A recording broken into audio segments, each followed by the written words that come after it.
Do you feel a little stressed or overwhelmed?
You are tuned in to that praisey station, praise.fm, where we get our praise on, 24 hours, 7 days a week.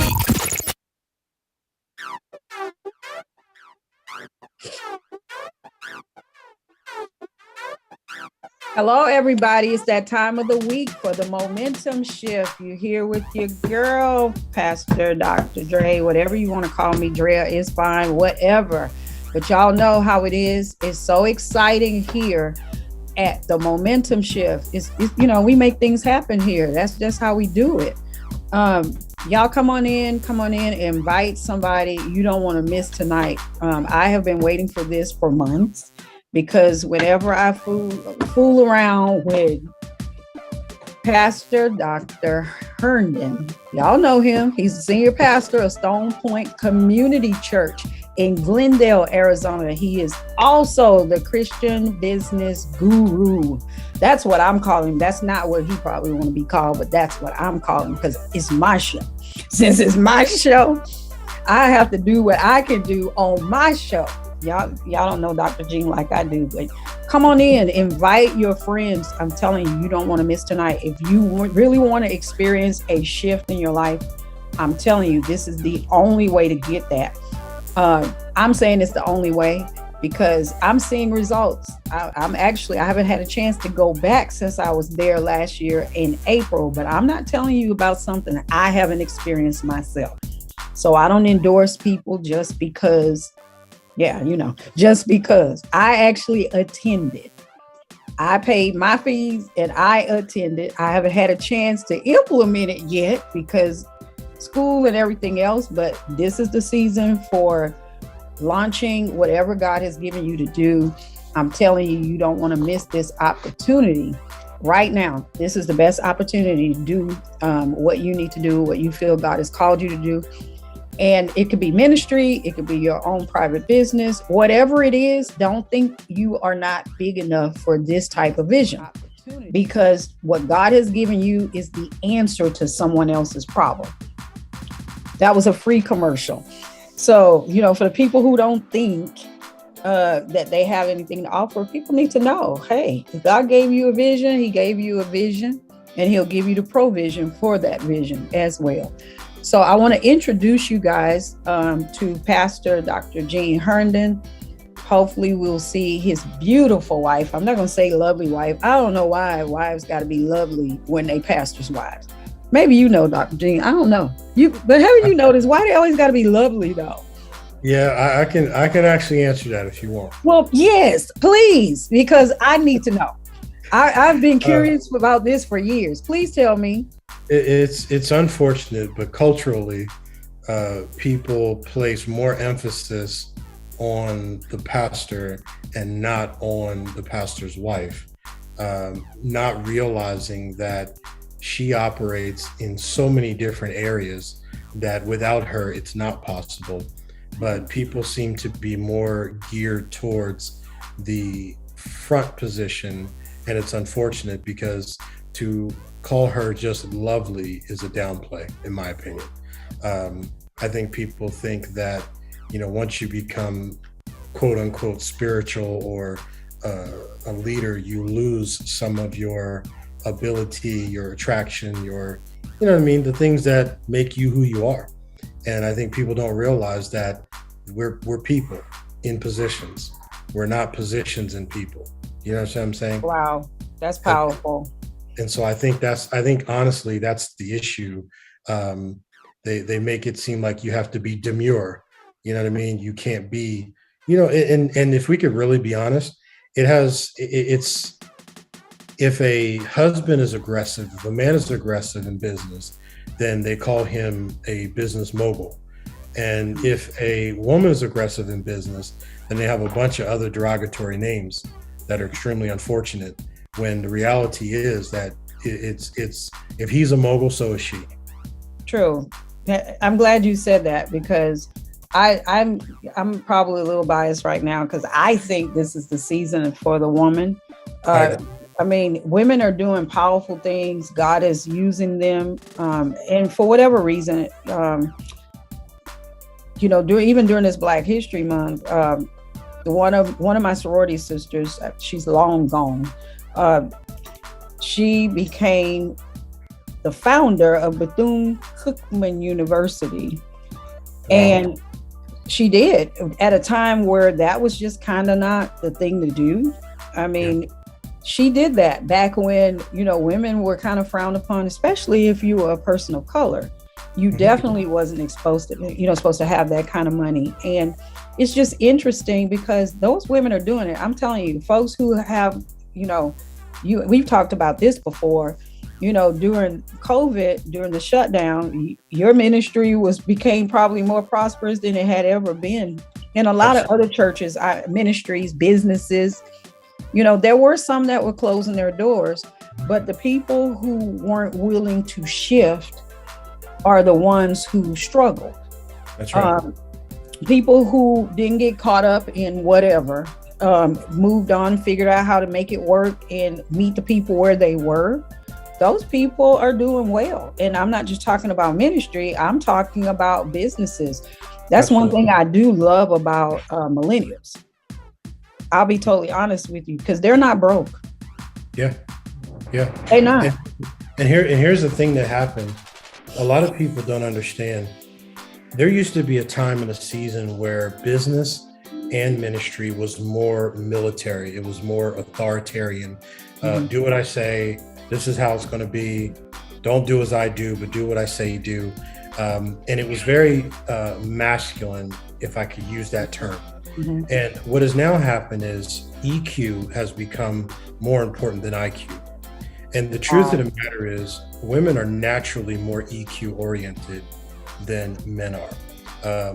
Usually, if I could just, again, we're just going to be honest, right? Mm-hmm. Women can pick up on stuff that men just can't.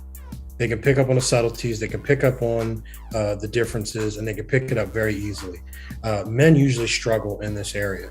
And if you watch the commercials today, if you watch the media today, if you watch the method of communication today, everything has moved more into EQ as opposed to IQ.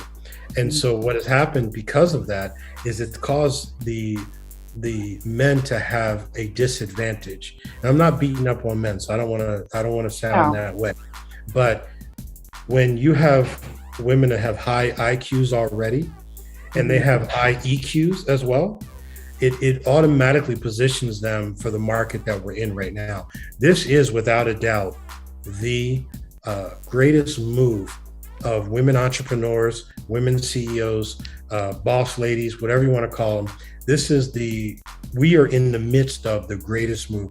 There was I think it was 4 or 5 million people quit their jobs over the last, I don't know, was it 3 or 4 months? They call it the Great Resignation. They're Resignation. not going back either. They're not going back Nope. because here's what they've come to the realization of. And the problem is that we all knew this was the problem, and now the government's trying to do something about it. But childcare was the biggest issue. Mhm. You could talk about anything else you want to, but the reality was that people started to realize gas, lunches, childcare, all of these expenses were negating the money or income that's coming in working for somebody else. And we're sacrificing our lifestyle to do it. And once COVID hit, that shifted everybody to a place of reevaluating what's really important to me and why is it really important to me. And I could do my own business and build something for myself that not only benefits me, but it benefits my family. And it's something that belongs to us that we get to leave to our children. And as the Bible says, our children's children. And so the reality is I've noticed, I would say 80% of our attendees to our conferences are female business owners. And it's because we are in the midst of the greatest shift we've ever seen. Because, one of the businesses, as you know, we have a lot of things going on, but one of the businesses is Leadership Uncensored. And Leadership Uncensored is a performance coaching organization for high performance achievers. And I'm telling you, this is the season and the time where people are starting to realize you can't just tell me. See, when you deal with like millennials, right? A lot of people say millennials don't want to work. They have all kinds of negative things to say about millennials, right? The problem with a millennial is they start where we ended up. In other words, when we first started, we just took a job. We wanted to do anything. We're figuring out life. We worked to make money. We figured out life. And then we figured out, okay, this is where my passion is. This is what I want to do. And then we start to curve it in our later years. Mm-hmm. Millennials start out with, I want to do something that matters. I want to do something that's important. I want to do something that makes a difference. And if you are unable to translate that for them, and here's my point, that's not an IQ thing. That's an EQ thing. And I'm telling you, this is why it's shifting to a different place. Can you explain real quick to the audience who may not know what EQ is? Sure. IQ is the intelligent quotient. EQ is an emotional quotient. IQ is knowledge. EQ is understanding and how to apply that. That's the biggest challenge when you're dealing with people in today's world. It doesn't matter what business you're in, the principle is the same. As long as you got to deal with people, you got to know how to deal with people. And intuitively, women are better at relationships. I personally believe they understand interpersonal relationships. That's why they tend to be able to relate a lot faster and quicker. They tend to make better counselors. They tend to be able to understand things that are unsaid, if you will. And I think as people who are more IQ oriented, they tend to understand facts, figures, and numbers. When you're EQ oriented, you understand the emotion behind it. You understand what drives people. You understand why they do what they do. And when you can get to the why, you can have a greater influence to take things into a better direction. And I think that's why you're starting to see such a shift. You're seeing, the old gray-haired men are leaving senior positions, and you are finding women that are taking over, and they are excelling further and farther than we could ever have done before, because they really do understand intelligence, the IQ, and they have a handle on EQ, which really makes all the difference.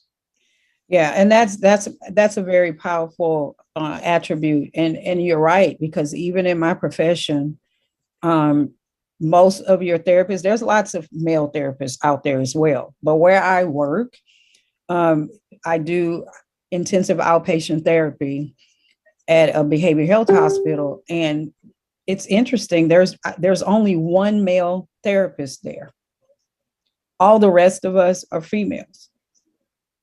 And even in group, there's quite a few guys that come, but the majority of the people in my groups are females as well. And it's not because they have more issues going on necessarily, but they're more willing to seek help than in the past. A lot of men would not, but I'm seeing a shift even in that. A lot of them are coming in saying, whoa, I need to fix this.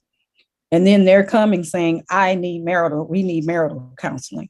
The men are. Whereas in the past, it would have been more of the female dominating, let's go to counseling kind of thing.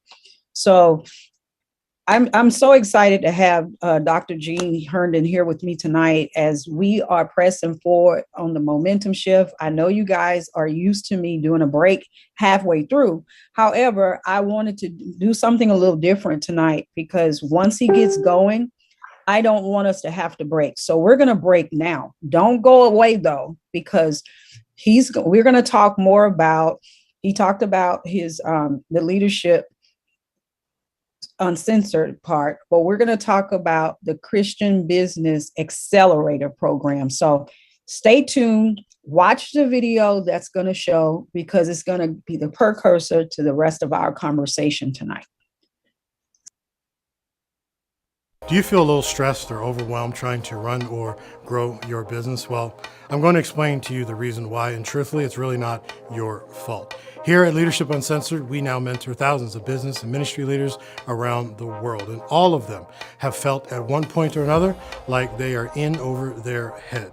I have been there even myself. I've noticed that many leaders become frustrated with the idea that they are not quite sure how to get from where they are to where they want to go. And I want to encourage you that it is not altogether your fault. As a matter of fact, the truth be told, we have been conditioned from a young age to not succeed as an entrepreneur. Many people do not know that school, as we know it, was developed by industrialists and big tycoons in order to condition children to become the future workforce of labor and not leaders. The typical school day is structured like a typical work day, and it is that way on purpose.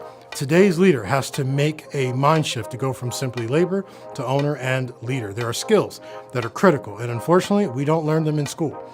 Never mistake the idea that school and education are the same, because they certainly are not. In most schools, they put you in an environment where you are consistently learning about how other people solve problems, but there is very little to teach you how to solve problems yourself. Well, that's where the Christian Business Accelerator comes in.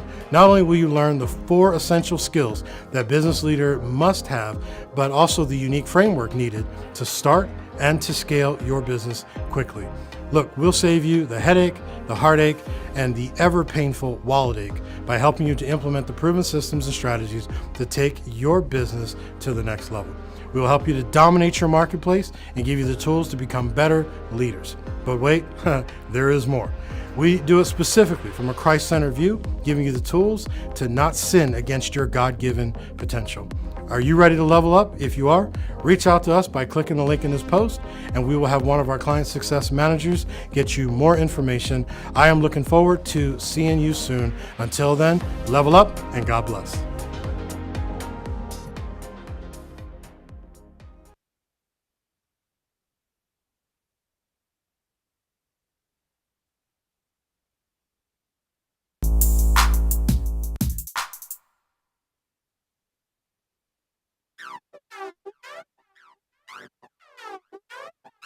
Welcome back, everybody, to the Momentum Shift, where I am your beloved weekly host. Y'all know how we do. We have fun on this show. Dr. G probably wouldn't approve, but he on here, so we're going to have some fun. I'm telling y'all, this is so good, so good. You don't want to miss this opportunity. He's laughing at me. I don't know if y'all can see him. Y'all, for those who know me and Dr. G, I'm just going to say. We go way back like 4 flats on a Cadillac. Yep, we do. And this is how we live. This is how we do it. The baby is going down. I'm hoping we get to see his absolutely gorgeous runway model wife.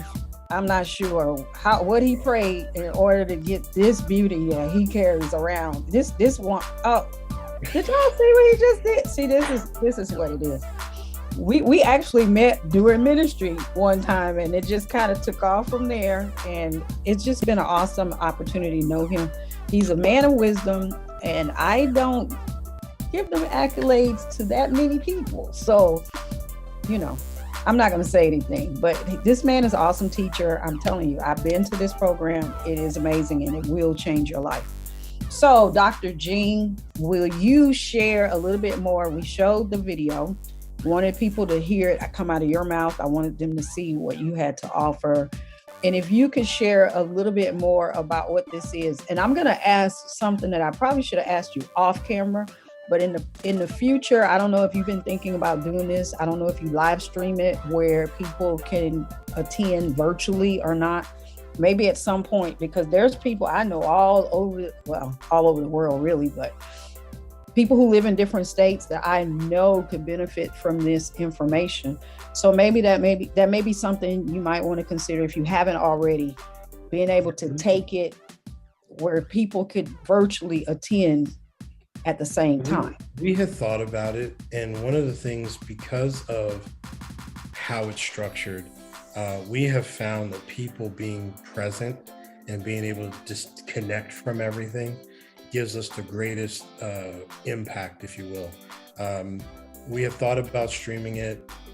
We thought about packaging it, because we have a platform already that we can deliver virtually, even pretty much at anyone's beck and call. I mean, 24/7, whenever they want to do it. But we have found that getting people to disconnect from everything and being in a room together, it produces the greatest level of result. And so because of that, that's one of the reasons why we hadn't considered doing the streaming side of it or the video on demand side. And that's really the only reason. It's just because, truthfully, I'm really about the results, because we offer a money back guarantee. And so if we're going to do that, we really want people to give it their all. And we have found that because how it is, right? You're watching something happens, somebody calls, you start getting distracted. But when we put you in a room where all you can do is focus on it, we have just learned that people get so much more results because of that. Got it. That's kind of what that is. I'm just forward thinking, because like I said, I know I'm attached to people all over the place. And right. This show airs worldwide. Right. It shows. Here's the thing. Our money back guarantee, for the most part, if they're in this country, getting to Phoenix is a pretty inexpensive flight. And so we give not only their money back, but we give $200 on top of their money back. So that makes a pretty good dent in what traveling costs would be. That's how confident we are that we know it'll make a difference. Because the one you attended was the LSM, and the LSM is more of a higher level. It's for people who already have businesses and need to make tweaks to multiply their business. The CBX, the reason why I started that is because I've noticed that having conversations with certain people, they get a lot out of the LSM because there's a lot there. I mean, it's like drinking from a fire hydrant. But what I have noticed is that there are certain essentials related to being an entrepreneur, not how to tweak your business to multiply revenue, but how to just be an entrepreneur. And as people are making a shift from being a 9-to-5 employee to being a business owner, there's just certain things you have to know in order to scale quickly, to launch quickly, to build sales, in a reasonable amount of time without lingering. And so what I learned is the content we put together for the CBX fills in the gaps. See, LSM, our higher end one, it assumes certain things. In other words, when you get there, we're assuming you know all of these things. And what we have found is not everybody does. So we kind of went back and said, okay, what are we actually assuming? And let's not assume it anymore. And let's put this together. And so now this is the first step, and now this is the second step. And between the two of those, it gives you the full picture of what it takes to scale, what it takes to build, what it takes to, put your business and position it so really you can dominate the marketplace. Because so many people are changing from 9-to-5 and they're switching hats. They're going from employee to employer. They're going from employee to owner. And there is several things that have to happen. There are 4 master skills that you have to have that a lot of people think just because you're a good plumber, that you would run a plumbing company. And they're not one and the same. There are very unique skill sets that are necessary to be successful, and to not, when you figure that 70% of all businesses fail in the first year, that's a high failure rate. Yeah. And truly is because there are certain things. And then here's the other problem.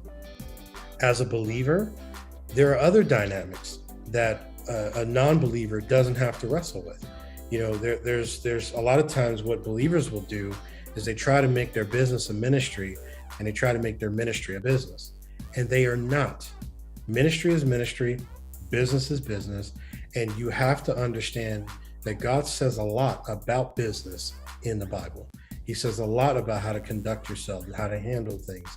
And we just subscribe to a different world. And I've noticed that if you go on YouTube and you Google Christian business or Christian business advice, there's nothing there. Nobody is speaking really to the Christian business owner to say, this is what we need to do to take our rightful position. If you look at the church history years and years back, the church, the actual name ecclesia, is the called out ones. It was the best of the best. It was the artists, it was the generals, it was the literary people, it was the philosophers, the higher end people, all pulled together to make decisions about whether we're going to go to war, how we're going to handle certain things. How did the church become a building full of laborers when that wasn't what we were called to be? We're called to be planet shakers. We're called to be movers. We're called to be people of influence. We're called to be, when government needs to know how to do something, they ought to be calling us to say, how do we make this happen?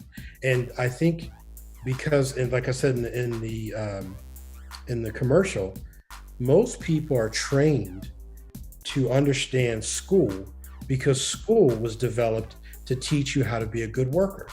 Mm-hmm. A lot of people don't understand that. School was set up 9 to 5. It was set up in a certain way so that you would learn how to be a good worker so that you could then be moved into a factory after you graduate, and you would have the same system in the factory that you would.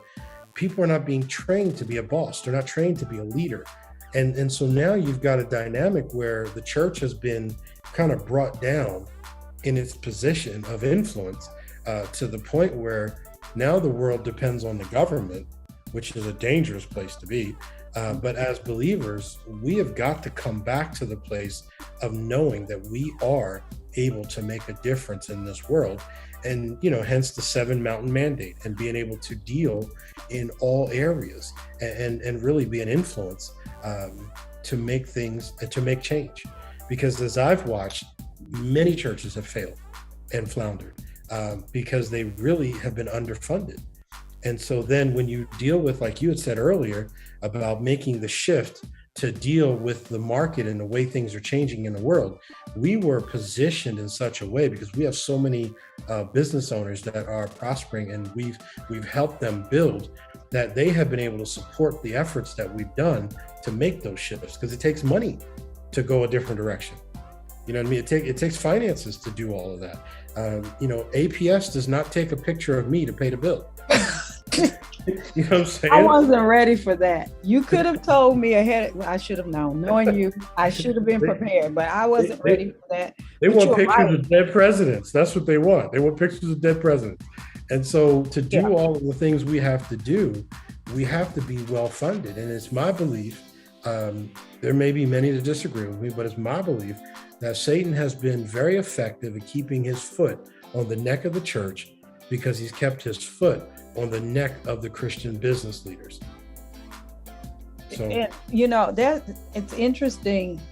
I'm not surprised that you would say that because, you know, you and I, we've had our discussions about a lot of things. And I'm a fan of ministry. Don't get me wrong. There's not a day that I don't do ministry. I see what I do professionally as ministry. First of all, you can't sit and listen to people's problems all day unless there's an anointing to do it. And you need that same anointing to be able to speak wisdom into someone's life. And it's not always about taking a text either. You know, you talked about the EQ and all of that. So when I mentioned about the millennials earlier in our discussion, it's really true because during COVID, they just think differently. Like we went to college to get a degree so we could get a good job. Everything was always focused towards that. And I know, especially in people of color, and regardless of which color that is, because of how we were raised and what our ancestors went through, or whatever it may be, because it was lack or whatever it may be, they taught us, even when it came to certain degrees. I mean, you pretty much knew what you were going to school for, because everything was geared at what kind of job you could get afterwards. Right. And so I think about my life. I mean, I'll be 54 next month. And I think about, had I been the person that I am now 20 years ago, or even 30 years ago, I wouldn't have never wasted my time working for anybody. And I'm not saying I would have been lazy and laid around and not did anything. I would have used the opportunity I had in order to move beyond that into my own. I wouldn't just be now stepping out into a whole bunch of things, not just in my professional world, but everything. Because what I found out about millennials, being that I have them in my house, you know, my own offspring are millennials. They do this, that, and the other. So yeah. They were using social media, while the religious people, and I'm just going to say it, we were out, you know, not we, because I didn't think that way, but for those who did, like, well, no, I'm not, they need to come to church. They need to do this. Well, you know what? If we giving them a reason to come, they will come. They will come. But they don't want to just come and sit and listen to the same old stuff. And right. That mindset that I'm the pastor and whatever I say goes. Like when you were talking about that whole hireling perspective, yeah. And then expecting people to give something that they really don't have. If you give people more than tools, and when I say that, is not just expecting everything and not be willing to give anything. You meet people where they are and you help them build to where they can, like you said, you don't have to get up and beg people about giving, because they understand the principle. It works.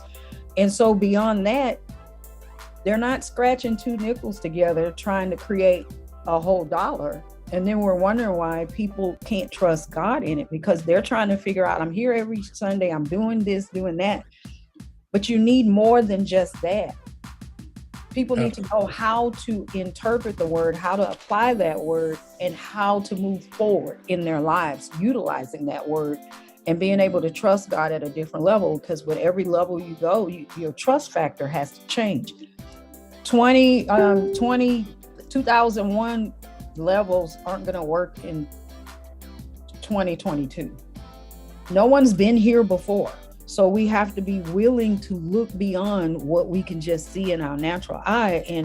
But you got to teach that. And people need to see it happening in your life and other people's lives. And then they're like, oh, so it does work, not just for the pastors.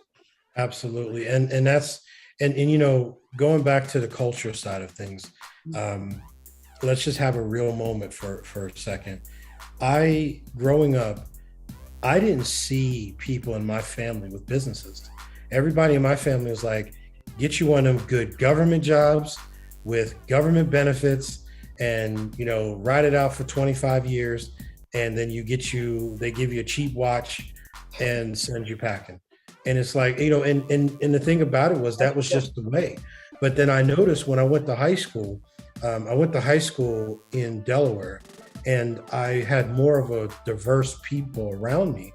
And I started seeing these kids, they got uncles who have businesses. They got, you know, grandparents who had a business and left it to their parents. And I'm starting to see, I'm like, wait a minute, there was a little bit of a different world here.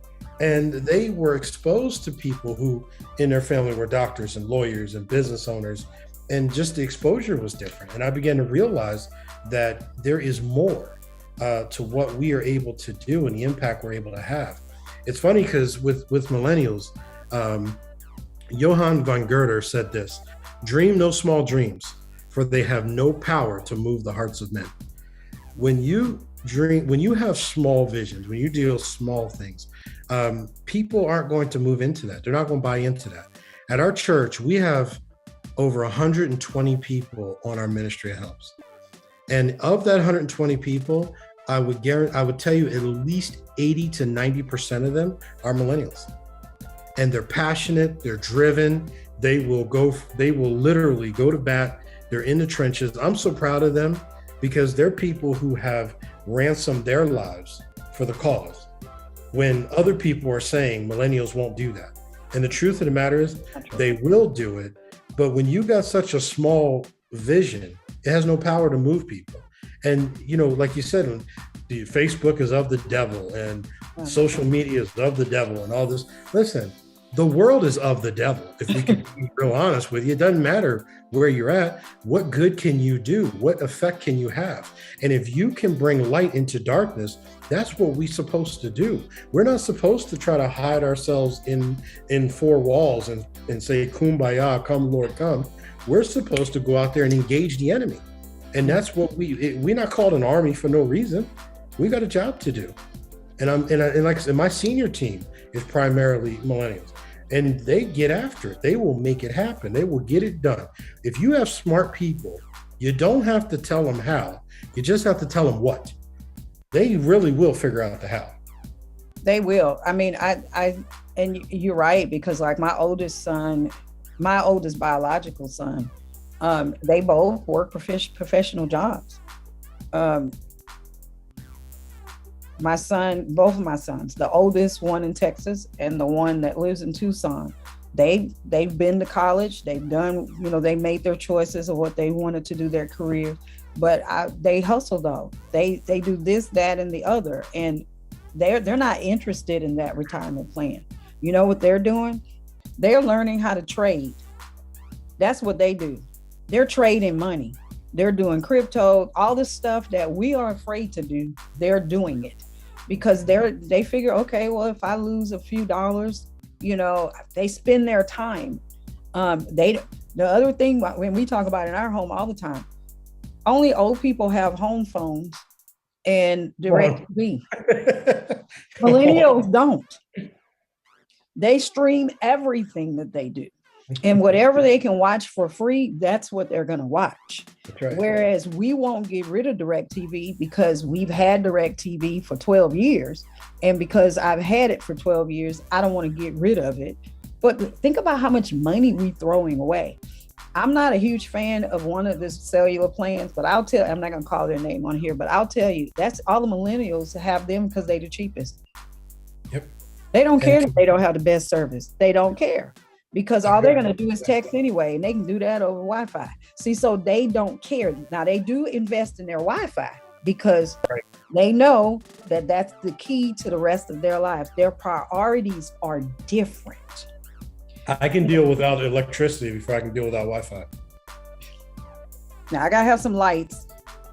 I don't want neither one. I don't want to be out of either one. But my point is, I get you.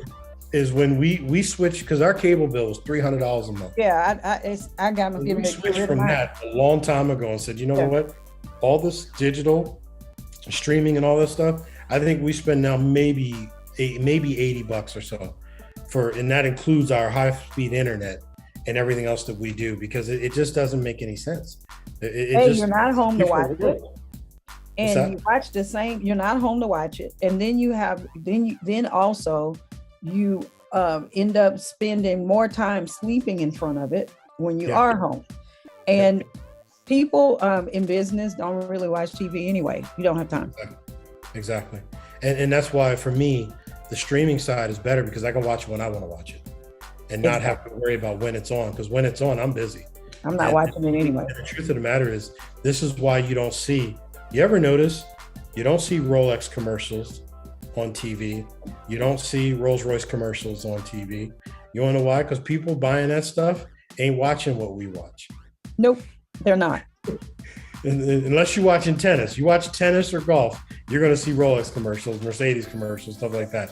But you don't typically see no Rolls Royce commercials because people watch it. They're not watching that type of stuff.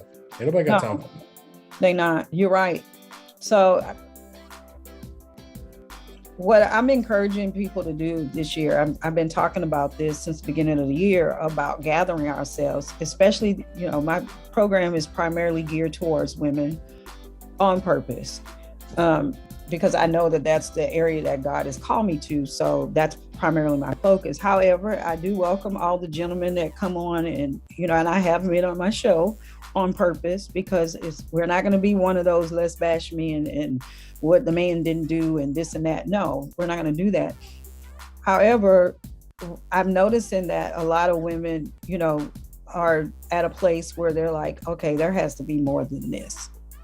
So we've been talking about kind of like what gathering ourselves mean, because so many of us has lost pieces of us in so many different places. We've lost them in relationship. We left pieces of us in relationships. We've left pieces of us in churches. We've left pieces of us on jobs. We've left all kinds of parts of us all over the place. And we're feeling fragmented and disconnected.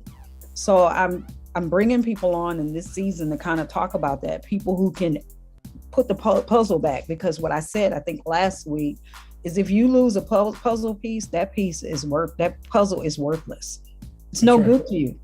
Once you lose that piece, you may as well throw it away. And a lot of us have been throwing ourselves away because there are parts of us that we feel are lost, and now we're feeling worthless and feeling like we just don't have what it takes, or low self-esteem, whatever you want to call it.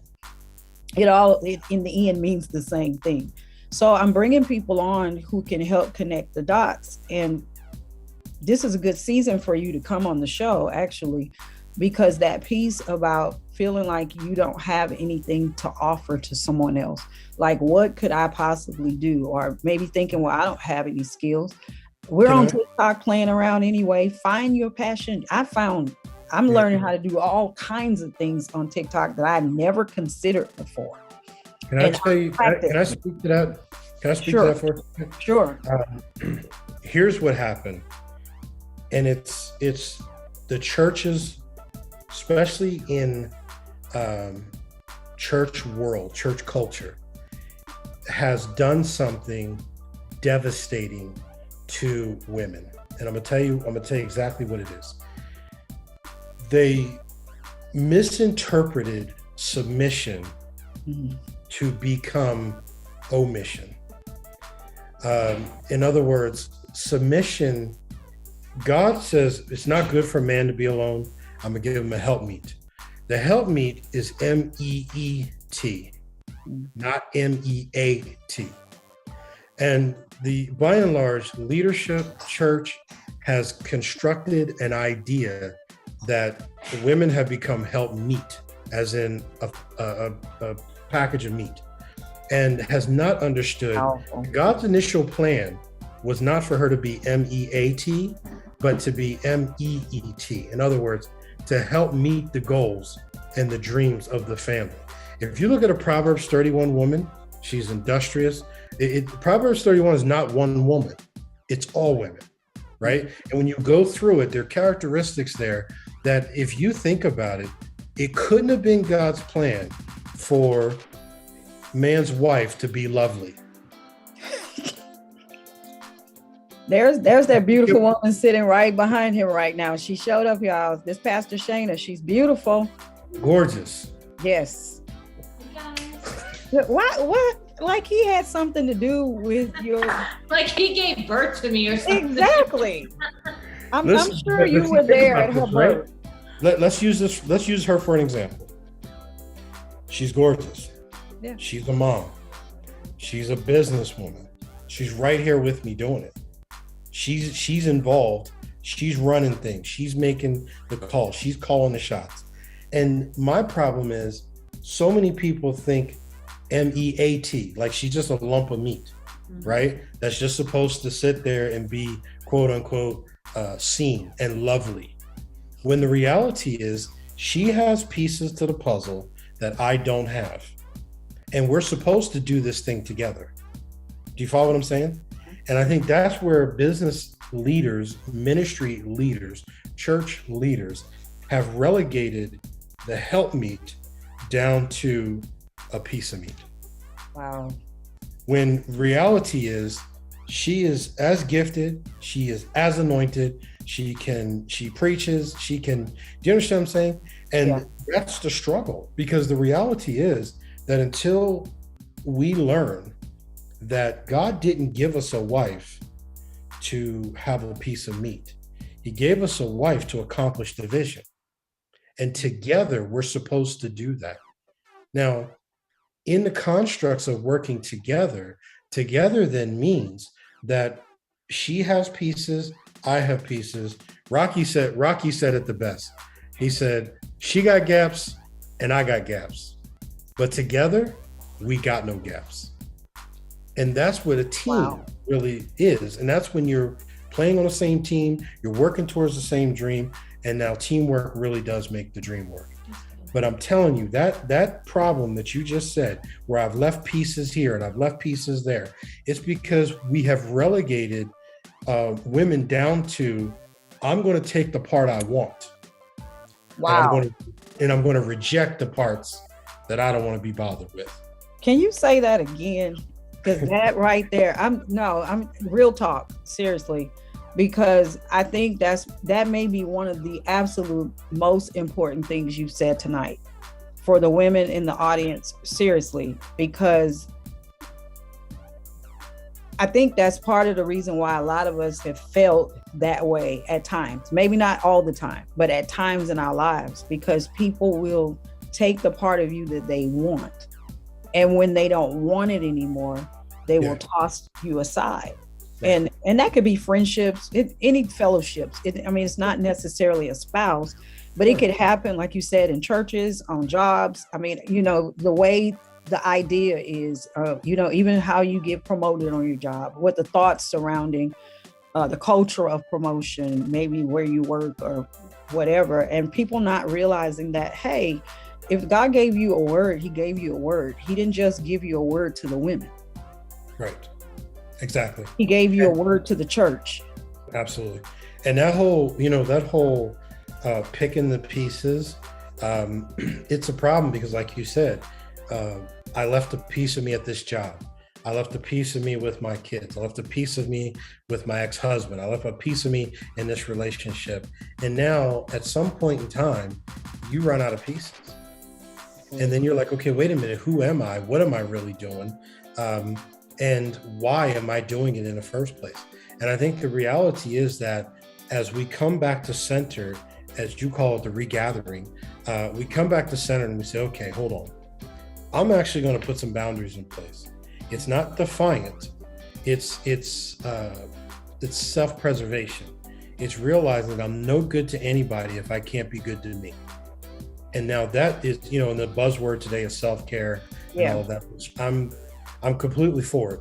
But I want everybody to understand, you can't take from people and not give them what it is they need. And believe it or not, men go through similar things in a different way. And because they are, and here we go back to the EQ again, right? Because they don't have the level of EQ, they don't see it or understand it the way women can see it and spot it very quickly. And so a lot of men are like windshields. You don't know that you need a windshield until your car doesn't have one. Oh, wow. And all of the wind and the pressure that's coming against your windshield, men have to experience that. And then they don't know why. There's such disappointment. Their struggle is there. They don't get it. They don't put the dots together like you just said, where they realize pieces are being here, there, and everywhere. And it's just because we're a user society. We have been trained to find, what can you do for me? What's in it for me? And I'm only going to take that piece. But, again, for example, when I've counseled with men that, like, well, my wife is different or she looks different. We've been married 20 years and she doesn't look like she used to look. I'm sitting there thinking, dude, you don't look like you used to look. It's funny. You know what I'm saying? What you just said was actually what was rolling through my brain as you were saying it. And when I talked to my mom, I'm like, babe, I don't care about a stretch mark here or a mark there. You had my child. And every mark on your body, every change of your body is reflective of that beautiful child that I have with you. So it is now a part of our lives. and it's beautiful to me. I don't want just this piece and not this piece. I want all of it. And when you make that decision in relationships, when you make that decision in business, the emotion comes with it, the things that men don't want to deal with, the pieces they don't want, it all comes together. And it's necessary because it's the part you don't have. Say that again, the part you don't have. That's it. That's why we were made that way. That's why God made us the way that he did. He took a rib from Adam. Adam no longer has it. She's got it. That's why they have to be together. Yeah.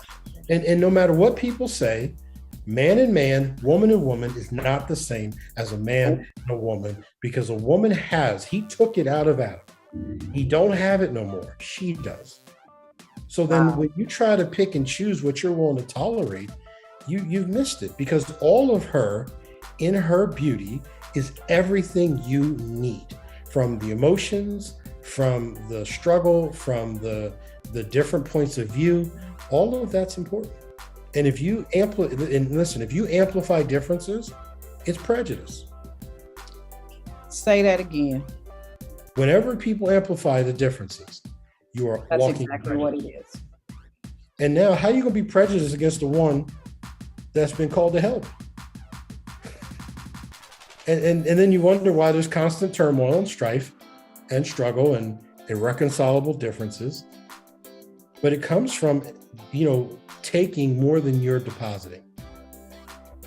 It's almost like going to the bank. You are writing you have non-sufficient funds in your account because you've been withdrawing. After a while, you keep doing that, you're going to overdraw your account, and then you wonder why things are shutting down.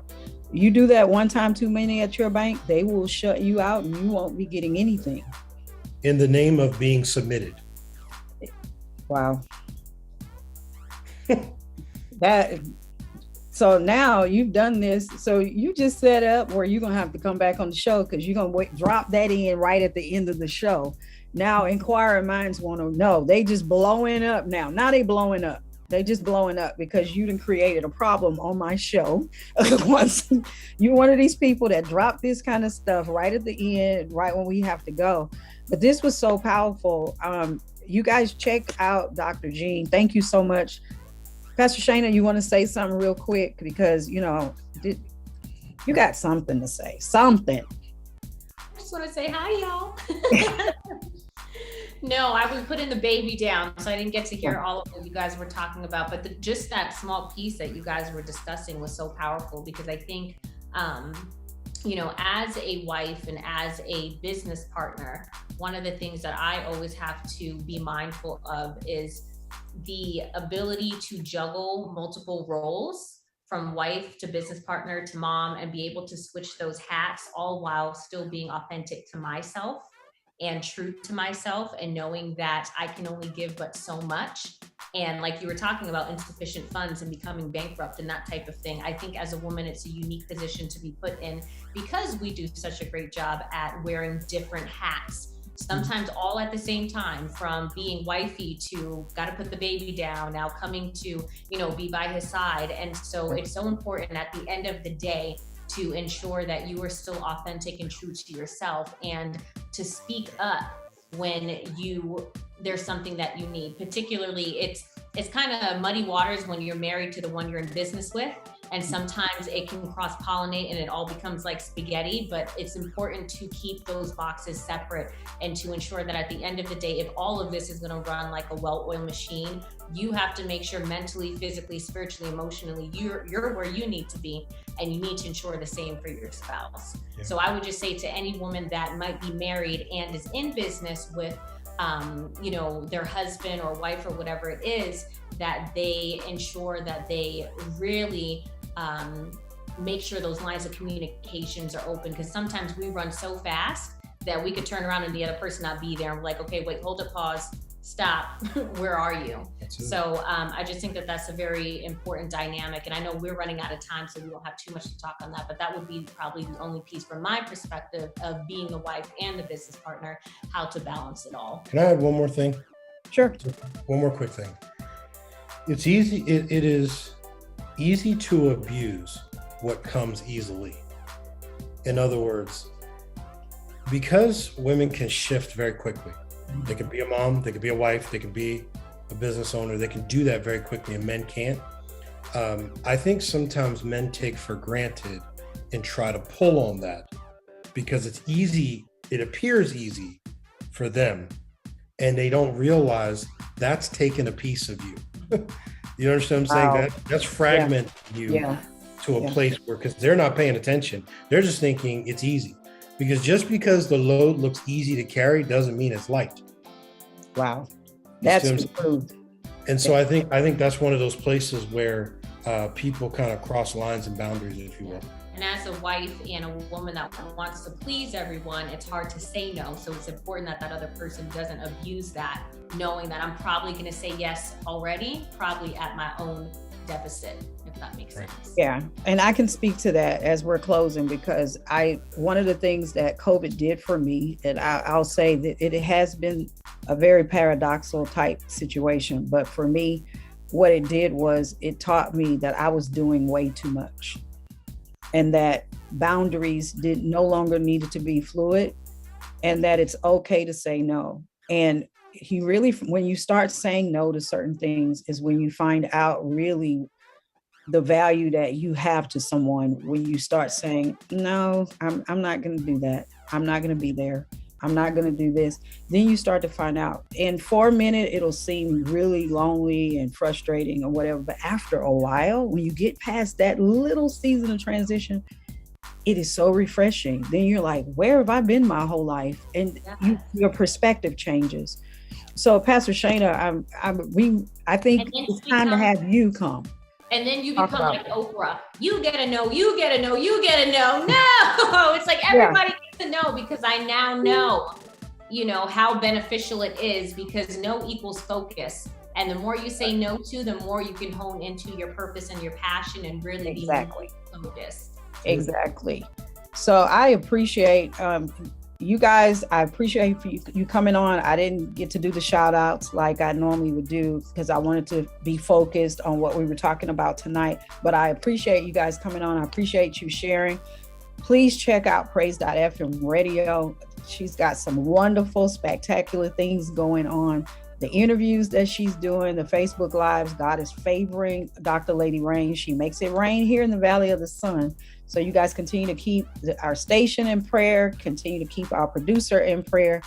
Dr. Jean, my goodness, I had to wait for this one, y'all, but it was worth the wait. And we got to get this scheduled. Get connected with the Christian Business Accelerator Program. They're doing powerful things. Hopefully and prayerfully, I can get Pastor Shana to come on to talk more about what the nugget you dropped at the end, because we're picking up all these pieces and we're actually rebuilding some things in some areas of our lives where we've been lacking. So I feel like you have something to share. So I'll get with you to schedule so we can take this thing to a whole nother level. Because I'm about empowerment and giving people a voice. Not that you need me to give you a platform, but bringing people who have some value, something to say to this platform. So that, because this is worldwide show, so I know people all over the world are going to hear the wisdom that you guys have imparted in us tonight. Again, I love you guys. And that elephant in the bedroom, I've been paying attention. It's coming up this Sunday, so I plan to be there. All right. Hey. I plan. Dr. Dre in the house. Oh Lord, you know what? I plan to be there to hear that. So I will see you guys Sunday morning because I want to hear that word. Okay. Hey, love you. All right. Hey, thank you so much for sharing your platform with me. I appreciate it. I really do. It's an honor and a privilege. So likewise, sir. Likewise. And if you guys need a church, Stone Point Community Church, right in the beautiful city of Glendale, Arizona, where Pastor Jean and Shana Wilson. Oh, I'm thinking about music in my head. Hey. Herndon are the senior pastors. So with that, see you next Sunday. Love you. Care. Love you too.